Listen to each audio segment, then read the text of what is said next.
Après ouverture de session sur votre Windows Server 2016 TP4 en mode core, donc vous arrivez sur votre espace de travail représenté par une simple invite de commande, donc cmd.exe, qui représente en fait l'interface utilisateur principale depuis laquelle vous devez effectuer toute la configuration nécessaire. Vous pouvez en fait également lancer Windows PowerShell. Ce n'est pas une nouveauté 2016 TP4, c'est quelque chose qui existe même avec le mode core 2012 et 2012 R2. Vous pouvez simplement faire un start Windows PowerShell et donc lancer Windows PowerShell, utiliser les commandes LED qui vont bien pour ajouter des rôles, supprimer des rôles, configurer votre serveur, etc. Donc l'objectif de cette vidéo est de voir l'ensemble des outils en ligne de commande que vous devez connaître pour apporter cette configuration à votre serveur. Sachez que dans notre cas, c'est une VM, comme vous pouvez le voir, intitulée Escort TP4, qui a comme guest OS un Windows Server 2016 TP4 fraîchement installé. Si je saisis hostname, vous pouvez constater que mon serveur a comme hostname donc les noms attribués par l'assistant d'installation, donc c'est win-xx, etc. Donc nous allons justement commencer par renommer notre machine et configurer les cartes réseau et effectuer toutes les tâches post-déploiement du serveur Core 2016 TP4. Alors pour renommer la machine, donc l'outil à utiliser est netdom, donc netdom.exe, dans le contexte rename computer, suivi soit de localhost pour indiquer la machine locale, soit deuxième option computer name, donc la variable d'environnement computer name qui stocke donc dans notre cas le nom de la machine, le nom actuel de la machine, ou encore utiliser donc le nom actuel win etc. Donc ça reste l'option, on va dire c'est pas l'option la plus rapide. Donc moi ce que je vous conseille, c'est de toujours utiliser computer name. Et par la suite, il faut spécifier le paramètre new name, suivi du nouveau nom de votre serveur. Donc je vais le nommer simplement comme la VM, donc Escort TP4. Et je clique sur entrée. Vous avez ce message d'avertissement qui s'affiche, qui vous indique que si le serveur en fait fait office d'un rôle particulier comme la CA, donc l'autorité de certification, vous risquez d'avoir des problèmes de fonctionnement. Ce n'est pas le cas. Encore une fois, c'est un serveur fraîchement installé, donc je peux y aller. Je saisis O comme oui pour confirmer l'action, et comme vous pouvez le voir, l'ordinateur doit être redémarré pour que ce renommage soit pris en compte. Donc là, deux options, soit vous mettez PowerShell suivi de la commande lettre rename computer, soit vous utilisez l'outil shutdown avec le paramètre R pour restart, F comme force et T comme time, et en spécifiant 0 pour effectuer un redémarrage immédiat. Donc l'ordinateur redémarre, comme vous pouvez le voir. Donc après redémarrage, vous êtes invité à vous authentifier sur le serveur. Donc je saisis simplement le mot de passe qui va bien. Et nous allons ressaisir hostname pour vérifier si le nom de serveur configuré précédemment a été pris en compte. Et c'est le cas. Comme vous pouvez le constater, le serveur porte le nom Escort TP4. Nous allons cette fois-ci utiliser l'outil net.exe pour resetter le password administrateur s'il y a besoin. Si par exemple vous travaillez avec un hébergeur, un prestataire qui vous livre des VM ou des OS ou des masters ou des choses comme ça, vous pouvez être amené à resetter le password fourni par défaut. Et donc c'est une opération qui peut se faire via l'outil net.exe dans le contexte user. Et par défaut, comme vous pouvez le voir ici d'ailleurs, l'utilisateur authentifié c'est l'administrateur local. Vous pouvez toujours saisir que NetUser et vous faites entrer pour vérifier la liste des comptes locaux. Je rappelle que c'est une machine fraîchement installée, donc elle n'est pas encore dans le domaine. Donc on parle uniquement des comptes locaux et comme vous pouvez le voir, on a le compte administrateur, le default account et le compte invité. Donc mon compte principal administrateur local, c'est administrateur. Donc si je souhaite résister sans password, donc net.exe dans le contexte user suivi du compte dont le password doit être réinitialisé et suivi de étoile pour éviter de saisir le mot de passe en clair. Je clique sur entrée et je suis invité à saisir un nouveau password.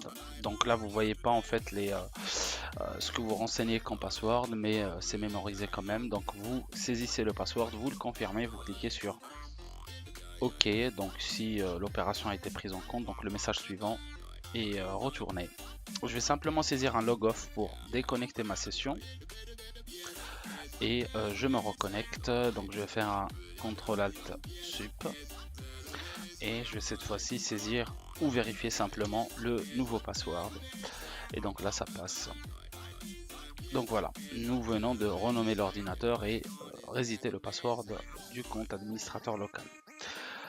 Cette fois-ci, ce que nous allons faire, nous allons travailler sur la partie réseau et particulièrement les cartes réseau du serveur, parce que vous savez par défaut une VM ou un guest OS sans configuration réseau ne peut communiquer avec aucun hôte sur le réseau, ne peut être joint à un domaine AD, ne peut communiquer avec les autres machines, que ce soit poste de travail ou serveur du réseau. Donc il faut obligatoirement lui réserver une adresse IP qui va bien, donc statique généralement sur les serveurs de production. Avec une passerelle, donc c'est des informations que vous devez connaître au préalable et également les adresses des serveurs DNS. Donc nous allons utiliser pour ceci donc l'outil NetSH qui est l'outil de shell réseau de Microsoft.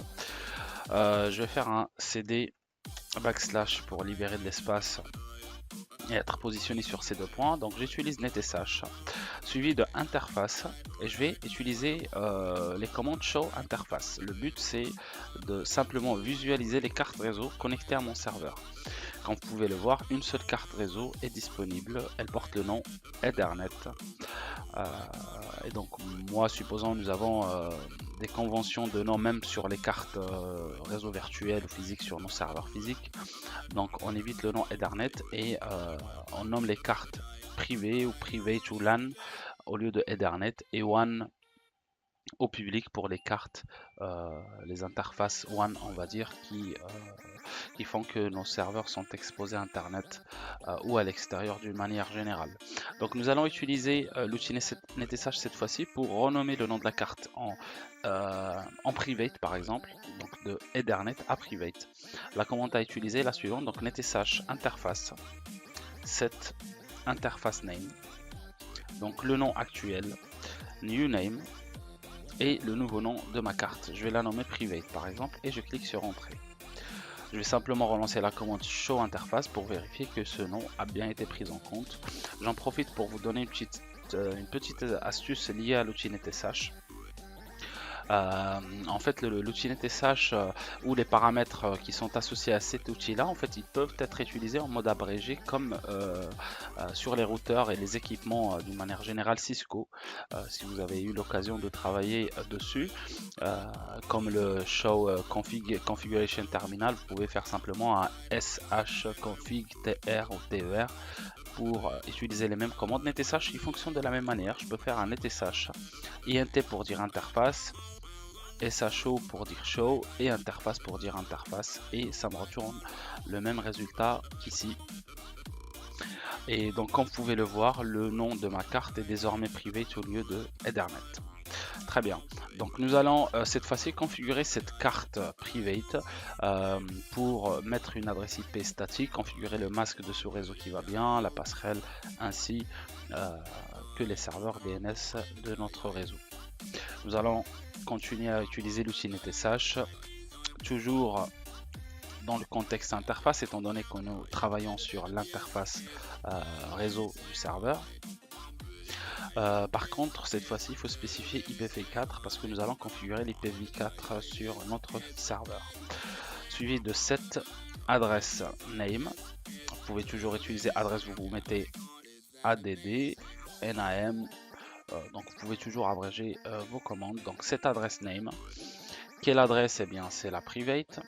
Ensuite, il faut spécifier la source de la config TCP/IP de la machine. Là, vous avez deux options, soit statique ou DHCP, pardon. Donc, si vous avez un DHCP disponible sur le réseau et que ce serveur doit être configuré en tant que client DHCP, il suffit de spécifier égal DHCP. Donc, la source, c'est DHCP. Et vous faites entrer, votre serveur va essayer de contacter un serveur DHCP sur le réseau pour récupérer sa configuration TCP/IP. Nous, ce qui nous intéresse, c'est la config statique.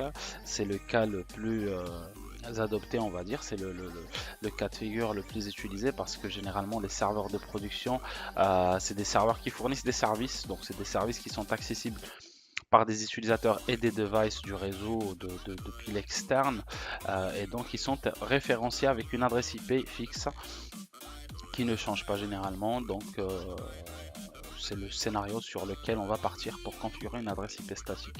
Donc source égale statique. Ensuite il faut spécifier adresse et vous mettez l'adresse IP qui va bien. Donc là je suis sur un subnet 10.110.0. Je vais attribuer comme adresse IP .20. Ensuite vous mettez masque et le masque qui va bien. Donc là je suis sur un masque modifié sur /24, même si l'adresse fait partie de la classe A de l'adresse AJP, mais vous pouvez partir sur ce qu'on appelle un masque modifié, donc c'est sur 24. Et ensuite gateway, et vous communiquez l'adresse IP de la gateway, donc .1, et vous faites entrer. Donc la commande a été prise, il n'y a pas eu de message d'erreur particulier, donc c'est-à-dire que la configuration est correcte. Et donc la carte private a désormais comme adresse IP 10.20, donc sur 24, avec une gateway 10.1 à la fin. Maintenant ce que nous allons faire, c'est configurer l'adresse IP d'au moins un DNS serveur du réseau pour la partie jonction au domaine. Vous savez, si la machine n'arrive pas à localiser un DNS serveur, elle ne pourra résoudre votre nom de domaine et donc impossible de joindre ce serveur dans un domaine AD. Donc il faut configurer obligatoirement au moins une entrée DNS, donc un serveur DNS primaire. Et pour ce faire, nous allons utiliser la commande suivante, netsh interface IPv4. Et nous allons utiliser add DNS server name. Donc je mets le nom de ma carte pour indiquer que cette entrée DNS sera configurée sur cette carte. Par la suite adresse. Donc mon serveur DNS du réseau, c'est mon premier DC simplement, qui a comme adresse IP 10.10 à la fin. Par contre là on a un paramètre supplémentaire qui s'appelle index. Donc index simplement les valeurs qui sont associées à ce paramètre, et bien c'est des chiffres 1, 2, 3, 4, 5, 6, etc. Et l'index vous l'utilisez pour indiquer on va dire l'ordre de classement de vos entrées DNS ou l'ordre de priorité en fait. Index 1 pour dire DNS primaire, index 2 pour dire DNS auxiliaire, index 3 pour dire DNS auxiliaire numéro 3, etc. Donc étant donné que c'est notre première entrée DNS, c'est notre serveur DNS primaire, donc l'index égale à 1 tout simplement. Je clique sur entrée, là on va dire le résultat va mettre un peu plus de temps pour être affiché. Pourquoi? Parce que le serveur, en fait suite à l'exécution de cette commande, il va simplement essayer de localiser le serveur DNS 100.10.10. Donc s'il le localise, donc il met un certain temps. Donc c'est des requêtes DNS qui sont envoyées et reçues entre ce serveur et un serveur DNS. Si la communication passe, donc aucun message n'est retourné et donc vous avez un simple retour à la ligne comme c'est indiqué ici. Si maintenant ce serveur n'arrive pas à localiser le serveur DNS spécifié, à savoir 10.10.100.10.10, donc dans notre cas, et bien ce qui se passe, il vous affiche un message d'erreur vous indiquant que impossible de localiser ce serveur DNS, mais l'entrée elle est quand même configurée sur votre carte réseau. Nous allons vérifier tout ça ensemble tout de suite. Je vais simplement faire un ipconfig, ipconfig/all. Je vais faire entrer et je note les informations que je viens de configurer via l'outil netsh, à savoir l'adresse IP 10.110.20, le masque qui va bien, la passerelle 10.1 et surtout le serveur DNS 10.100 .10.10. Donc ces informations ont été prises en compte. Donc maintenant ce qu'on peut faire c'est configurer la partie firewall si ça vous intéresse, parce que généralement quand vous êtes dans des environnements on va dire de haute sécurité, généralement les sociétés en fait partent surtout sur du firewall physique au lieu du firewall soft de Microsoft, malgré la puissance de celui-ci, le nombre de fonctions avancées qu'on peut mettre en place. Mais moi perso, tous les clients chez lesquels j'interviens, donc ils partent sur du firewall physique. D'abord parce que c'est une solution qui peut fonctionner pour tout le réseau. Si j'ai un firewall 2003 et un firewall 2016 ou un 2012 R2, donc vous savez on n'a pas les mêmes policy, on n'a pas les mêmes règles entrantes et sortantes, donc pour avoir un parc homogène, donc on part sur une seule solution physique qui prend en charge tous les OS du réseau, quelle que soit la version ou le service pack, etc. Donc tout ça pour vous dire que dans la plupart des cas en fait on désactive le firewall Windows parce que simplement on a des firewalls derrière et nos réseaux sont sécurisés, nos serveurs sont situés à travers 2, 3, 4, 5 firewalls, etc. Donc aucune crainte et on peut se permettre de désactiver le firewall Windows. Donc netsh adv firewall show all profiles. Donc vous avez le résultat suivant qui est affiché avec les profils du firewall, avec surtout les statuts à chaque fois, donc les états de chaque profil du pare-feu Windows. Donc vous voyez que par défaut tout est activé et vous avez quelques stratégies donc avec les états, donc block inbound, low outbound. Donc là par exemple tout ce qui est flux entrant ou communication entrante c'est bloqué par défaut, tout ce qui est communication sortante donc c'est autorisé par défaut. Des fois nous avons certaines règles par défaut qui bloque le fonctionnement de notre serveur core, et donc ce qu'on fait, eh bien on désactive complètement le firewall Windows en saisissant la commande suivante, donc netsh adv firewall set all profiles state off. Donc si on traduit ça, donc on utilise le netsh dans le contexte du firewall avancé pour définir sur tous les profils du firewall l'état, donc state, le statut ou l'état, off, donc pour éteindre ou pour désactiver complètement les statuts des firewalls. Je vais simplement réutiliser la même commande pour faire un show all profiles pour constater donc inactif, tous les profils sont désactivés et donc aucun blocage ne peut avoir lieu entre vos serveurs et ce serveur core, ou depuis ce serveur core vers d'autres machines du réseau, que ce soit des serveurs ou des postes de travail. Donc le serveur core généralement se distingue par l'absence de la couche graphique. Comme vous pouvez le voir, nous avons aucune couche graphique de disponible, aucune console, il n'y a plus de barre des tâches, il n'y a plus d'interface moderne, menu démarrer, tous les snap-in associés au rôle, au serveur, l'observateur d'événements, l'outil perfmon, etc. Par contre, certains outils graphiques restent disponibles sur le mode core et notamment des outils qui vont vous permettre de configurer la date et l'heure, les paramètres régionaux, etc., etc. Comme par exemple l'outil timedate.cpl. Donc CPL pour control panels, donc c'est des outils du panneau de config qui vous permettent de continuer à utiliser quand même certains outils graphiques comme celui-ci date et heure qui me permettent par exemple de changer la date, l'heure, de spécifier un fuseau horaire. Comme vous pouvez le voir, vous pouvez spécifier des horloges supplémentaires ou encore modifier des paramètres on va dire la partie source de temps depuis laquelle votre serveur doit se synchroniser. Vous pouvez également utiliser l'outil intl.cpl, l'outil qui vous permet de configurer les paramètres régionaux, notamment le format qui correspond à la langue d'affichage, le format de la date, etc. Localisation, administration, donc des options liées aux paramètres régionaux, donc via ces outils graphiques. Vous pouvez également utiliser des outils comme le sregedit.wsf, c'est plutôt un script, pas un outil, qui regroupe un certain nombre de paramètres qui vont sûrement vous intéresser. Je vais changer de couleur pour séparer les parties. Donc dans ces deux points en fait, dans Windows System 32, En fait, vous avez une sorte de script qui regroupe pas mal de paramètres qui vont vous intéresser. Ce script-là, en fait, il regroupe des paramètres comme les paramètres liés à Windows Update, comme des paramètres qui peuvent vous aider à configurer les mises à jour automatiques, leur planification, etc. Activer ou pas la gestion via bureau à distance, activer ou pas les communications via IPsec, etc.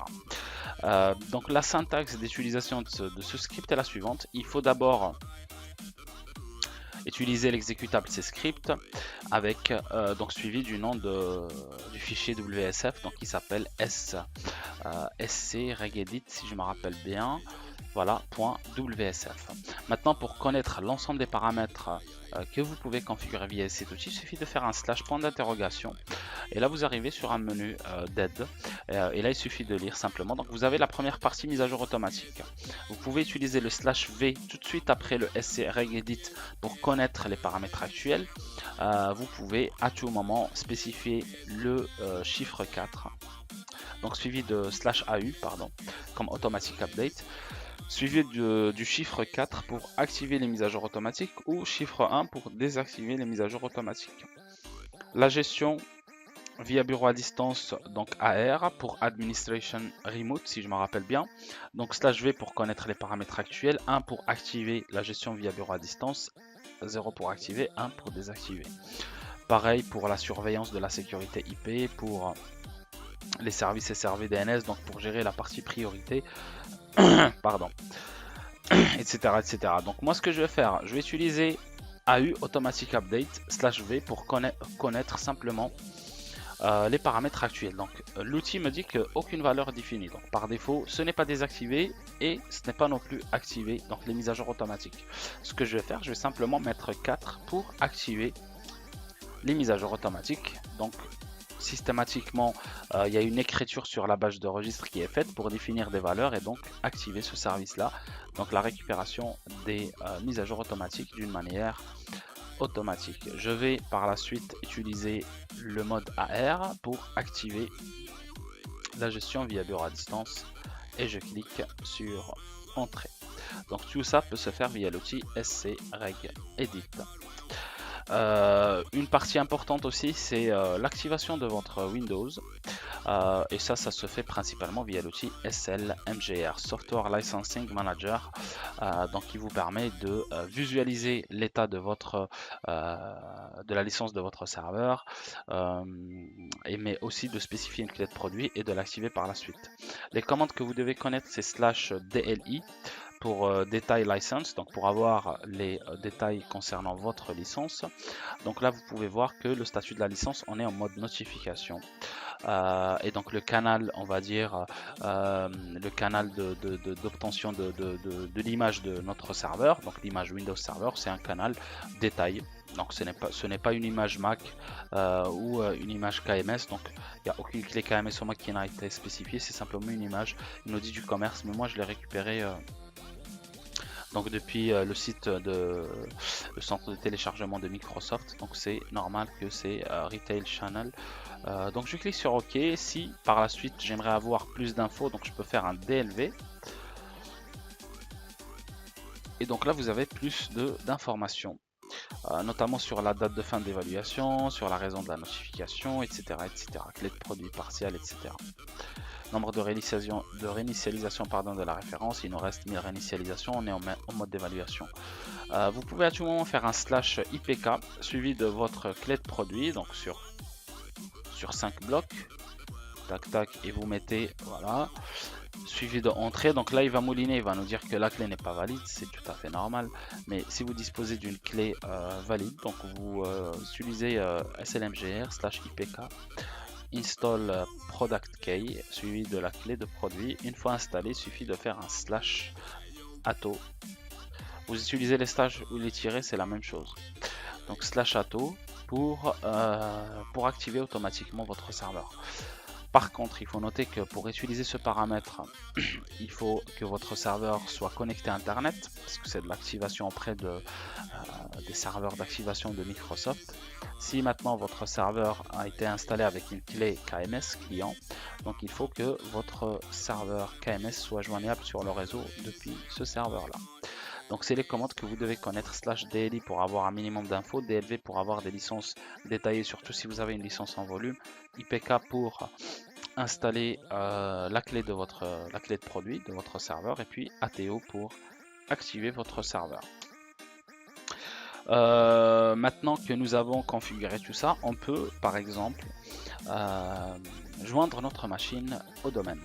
J'ai un serveur Technical Preview 4 graphique disponible sur le réseau pardon, qui fait office de contrôleur de domaine avec un domaine qui s'appelle vlan.lab, vela.lan, et nous allons essayer de joindre notre machine au domaine.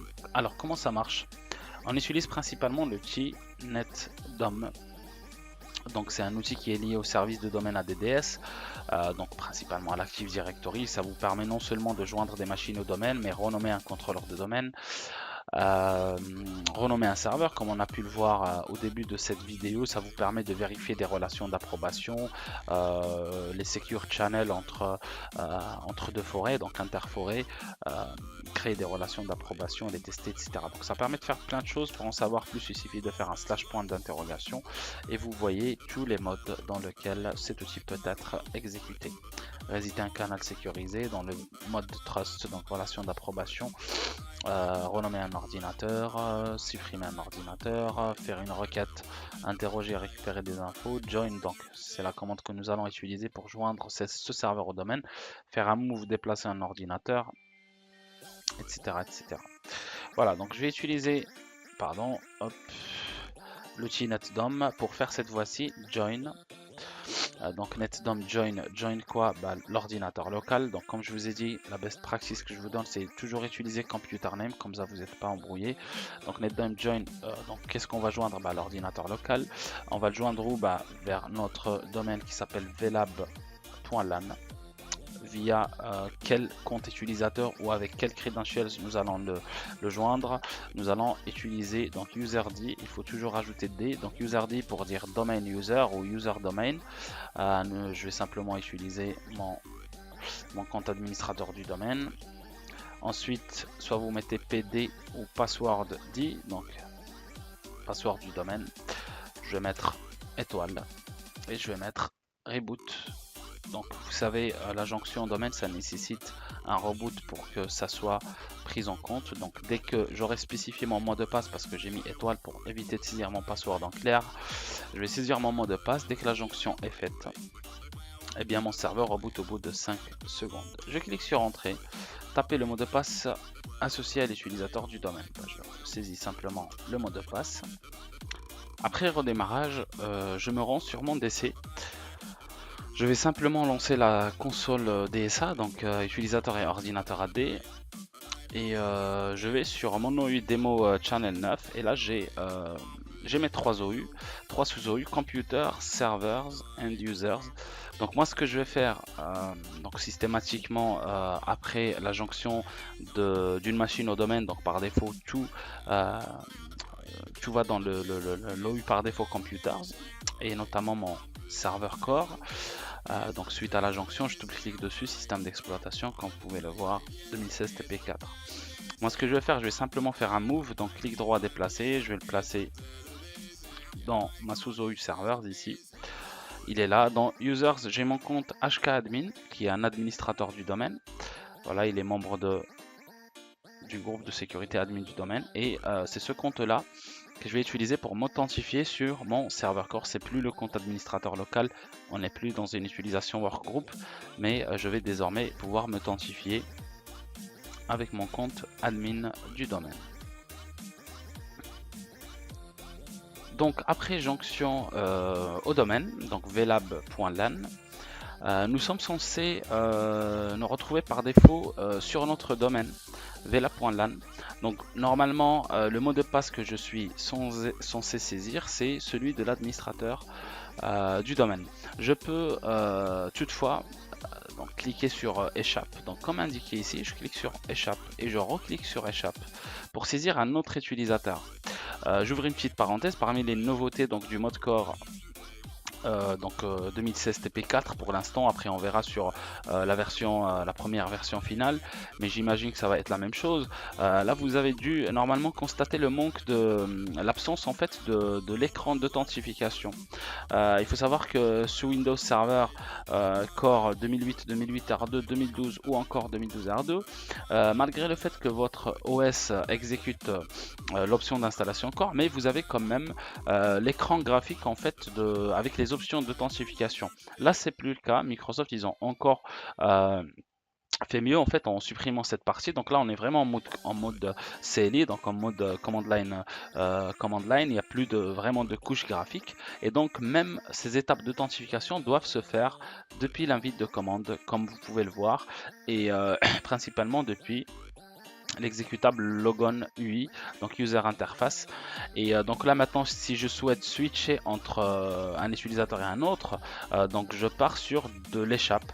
Donc là supposons password, donc vous arrivez sur cet écran, là comme vous pouvez le voir c'est le compte administrateur qui est censé s'authentifier, mais je veux plus utiliser le compte administrateur, ou je n'ai pas de mot de passe de l'administrateur du domaine, ou encore une fois la politique interne de sécurité exige la désactivation ou le renommage de ce compte, et bien on le bypass. J'utilise mon propre compte hkadmin qui est aussi domaine administrateur du domaine. Comment je fais par contre? Donc je fais deux fois escape, donc échappe pour choisir la méthode d'authentification. Donc là il ne propose que mot de passe, mais vous pouvez aussi activer la partie carte à puce, et je refais comme indiqué ici, sélectionner une option de connexion pour administrateur ou appuyer sur la touche échappe pour changer d'utilisateur.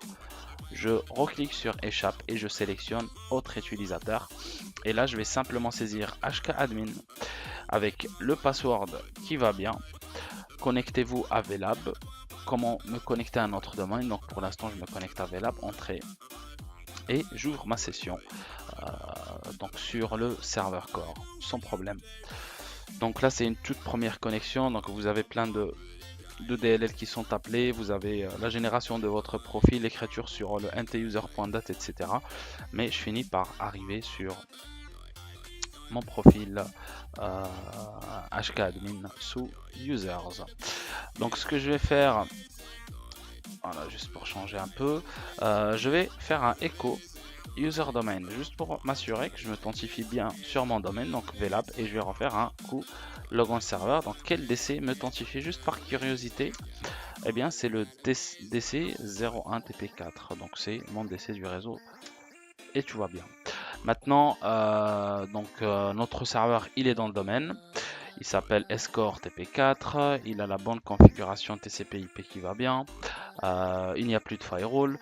D'ailleurs on peut faire un test pour la gestion bureau à distance que nous avons activé tout à l'heure. Donc je vais simplement ouvrir une session sur mon DC graphique et lancer un TSE directement dessus pour voir si la gestion via bureau à distance a bien été prise en compte. Donc depuis mon DC, je vais simplement lancer l'outil mstsc/v, si vous ne connaissez pas, Escort TP4, entrée. Donc si la communication passe entre les deux, normalement ce qui est logique, si je fais un ping, je ping quand même juste pour être sûr, ça répond bien. Ping Escort TP4, ça ping bien sans problème. Je peux même aller loin et faire un telnet Escort TP4 3389, quoique oui, le telnet n'est pas activé, donc on peut DISM vite fait, online, pardon, enable feature, telnet client, entrée pour installer la fonctionnalité. Voilà, si vous connaissez pas comment la rajouter directement, par contre il faut être administrateur. Donc juste pour s'assurer, parce que vous pouvez avoir ce pop-up et qu'il y a des soucis derrière. Pas de problème. Hop. Donc telnet Escort TP4 sur le port 3389 qui correspond simplement au RDP. J'enlève ça bien évidemment. Tac, écran noir, les flux sont ouverts, je ferme ça. Bim, et j'utilise même mon compte pour être sûr.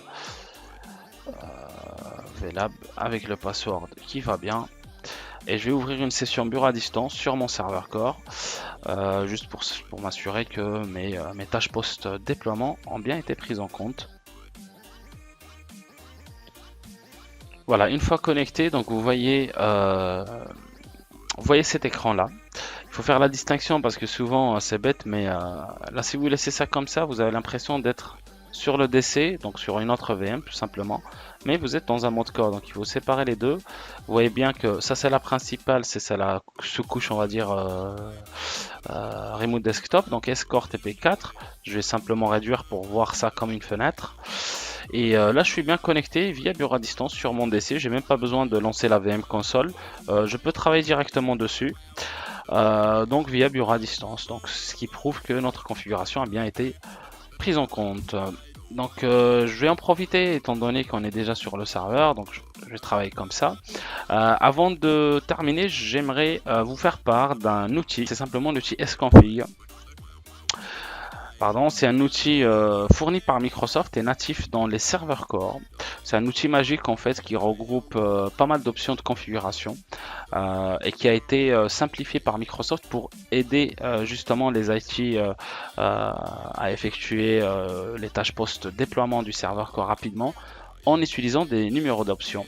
Voilà, petite démo pour que vous voyez concrètement à quoi ça ressemble. L'utilisation c'est simple, il faut saisir un sconfig bêtement depuis l'invite de commande ou aussi depuis PowerShell. Donc c'est reconnu aussi depuis PowerShell parce que vous savez depuis Windows Server 2012, PowerShell heureusement reconnaît désormais l'ensemble des outils et commandes qu'on pouvait exécuter d'habitude sur l'invite de commande. Voilà, donc je saisis sconfig et vous passez en mode sconfig et l'outil ressemble à ça en fait.